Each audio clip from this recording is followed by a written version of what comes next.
Hello, welcome back, Recapped Mystery here. Today, I'm going to explain a South Korean comedy drama film, Miracle in Cell Number 7. Watch out and take care. The film begins with a scene of 6-year-old Yi-sun with her mentally ill father, Yong-gu. The father-daughter combo can be spotted outside a shop mimicking the steps of a Sailor Moon cartoon promo. Yi-sun then asks her father to buy the last component of the Sailor Moon bag present from the shop for her. Yong-gu informs her that he would buy the bag for her once he receives the payment the next day. However, at the same time, another buyer purchases the last bag remaining in the shop. Yong-gu enters the shop, acting childishly, and asks the shop owner to give them the bag because they have been looking for it for a long time. The customer appears to be a police commissioner, and when Yong-gu tries to take the bag from his daughter, Choi, he hits him. In the following scene, we see Yi-sun asserting her authority and parenting her father as best she can as a 6-year-old girl. They have a goodbye ceremony in which Yi-sun counts to 3 and Yong-gu turns around to make the most outrageous looks. Choi, the commissioner's daughter, tracks down Yong-gu after work the next day and tries to show him another store that offers the identical backpack. Choi requests that Yong-gu accompany her to the store. However, while sprinting on the cold pavement, the tiny child trips and a brick lands on her head. Yong-gu notices the unconscious girl and immediately does CPR on her. He also pulls her pants down to allow good blood circulation. However, a bystander observes all of this and misidentifies it as a sexual assault. The police subsequently arrest Yong-gu on rape and murder accusations. Yong-gu is next seen at a police station, where detectives are questioning him about the incident. However, he is continually stating that his daughter Yi-sun is alone at home waiting for him. When he attempts to return home, he is attacked by police officers, who are photographed by the media. The officers then say that the insane Yong-gu attacked them first. Yi-sun leaves the house the next morning to look for her father. Yong-gu is also carried to the scene of the incident for a side check. In exchange for meeting his daughter, the officers force him to perform a fictitious reenactment. Police officials interpret his actions as rape and murder of a minor. Yi-sun rushes over to her father as he is being led away by cops. However, one of the police officers snatches her and prevents them from meeting. Yong-gu is then taken to prison and placed in cell number 7 with 5 other inmates. Bong-shik was arrested for pickpocketing. Chun-ho and Grandpa were arrested for fraud. Man-bum was arrested for adultery, and Yang-ho was arrested for involvement in smuggling and criminal enterprise. All of the inmates despise him because of his unjustly claimed crime and mental condition. They begin to beat him up. They are immediately moved to tears when they learn that he is about to be executed. Another gang in the prison is plotting an attack against the prison's leader, Yang-ho. One day, Yong-gu notices the opposition gang preparing to attack Yang-ho and rushes to his aid. He succeeds in saving Yang-ho from getting stabbed. As a result, Yang-ho offers to assist Yong-gu in any way he can in order to repay the favor. Yong-gu expresses his desire to visit his daughter Yi-sun to Yang-ho. In the following scene, we observe a church choir band singing choruses for the inmates. Yi-sun is also seen dancing and playing an instrument in the choir. The warden is surprised to see the children in the prison choir, but before he can learn more, he receives a phone call from the minister and is forced to leave the event. Man-bum recognizes the opportunity and removes Yi-sun from the stage, placing her in a box before carrying her to the prison to visit her father.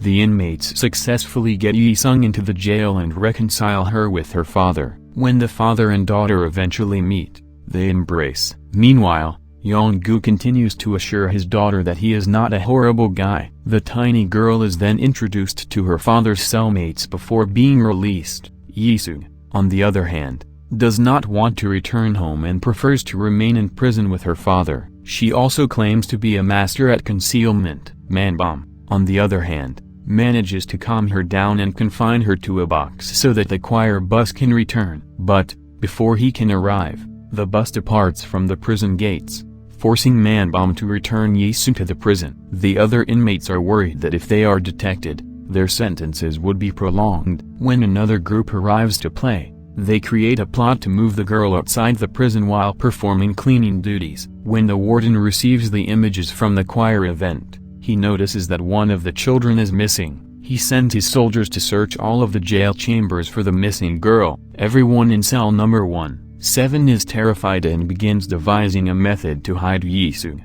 Despite their best attempts, the warden discovers the young girl and takes her to the child care center, while Yong-gu is kept in a separate room as punishment. The same night, an inmate sets fire to his cell, asking with the guards to let him see his father. He ignores everyone and continues to pour gasoline on the flames. The head warden approaches him and tries to stop him, but he is trapped inside a flaming chamber. The remaining convicts have all been released. Yong-gu notices the chief warden among the flames on his way out. Seeing him in this situation, Yong-gu puts himself in danger and hurries to save him. In the following scene, the chief warden awakens in a hospital room, where the doctor informs him that Yong-gu risked his life to save him. The chief warden turns to face Yong-gu, who is injured and laying next to him. Meanwhile, Yi-sung meets with her choir instructor and persuades her to accompany her to meet her father. Her request is granted by the sympathetic choir instructor, who drives her to the prison. The warden is keeping a careful check on the father and daughter duo as they reconcile. Later that night, the warden begins to investigate Yong-gu's case. He begins to suspect Yong-gu is innocent and that his case is made up. Later, the warden pays a visit to the investigation office and discusses Yong-gu's case with one of his co-workers. The colleague reminds him that the issue included the daughter of a police commissioner, and that they needed to make a decision quickly. The warden discovers that Yong-gu's testimony is false after reviewing the case file. Because of the injustice that Yong-gu has suffered, the warden allows Yi-sung to visit him every day after school. She develops attached to all of her cellmates there. She even instructs them on how to write. When Bong-shik expresses his dissatisfaction with his inability to communicate with his, Yi-sung, his pregnant wife, loans him a cell phone that she stole from one of her acquaintances. One of the wardens rushes towards Yong-gu the next morning, informing him that his trial is approaching. After hearing this, his cellmates decide to prepare him for the trial and prove his innocence in court. They want Yong-gu to explain the entire affair. Yong-gu claimed he was only following the young girl when he noticed her on the ground, bleeding from the head. The inmates are baffled as to how someone may die from a fall while running. They recreate the entire incident and come to the conclusion that the girl died after slipping on the slippery floor and getting hit in the head by a brick. Before the trial, Yong-gu is tutored by his imprisoned companions on how to respond to the prosecution's potential questions, which he rigorously practices and becomes expert at answering. The inmates remind Yong-gu to practice his responses to potential questions wherever he goes. Meanwhile, a national lawyer visits Yong-gu in prison and threatens him with death if he does not confess to the murder. He continues by claiming that the police commissioner is a powerful guy who might ruin his daughter's life if he does not confess. Yi-sung, the jail warden, and the detainees of Room 7 all attend Yong-gu's trial to demonstrate his innocence. Unfortunately, the commissioner pays a visit to Yong-gu before the trial and viciously attacks him, threatening to kill his daughter if he does not confess. Yong-gu makes the ultimate sacrifice to protect his daughter by claiming he murdered the commissioner's daughter. Yong-gu is sentenced to death on December 23, which also happens to be Yi-sung's birthday. Feeling terrible for Yong-gu, the inmates decide to create a hot air balloon as part of their huge plan to rescue him. Yong-gu and Yi-sung are launched on the hot air balloon during a prison function, and they effortlessly try to stop the guards from detaining Yong-gu. But the balloon's line is hooked by barbed wire.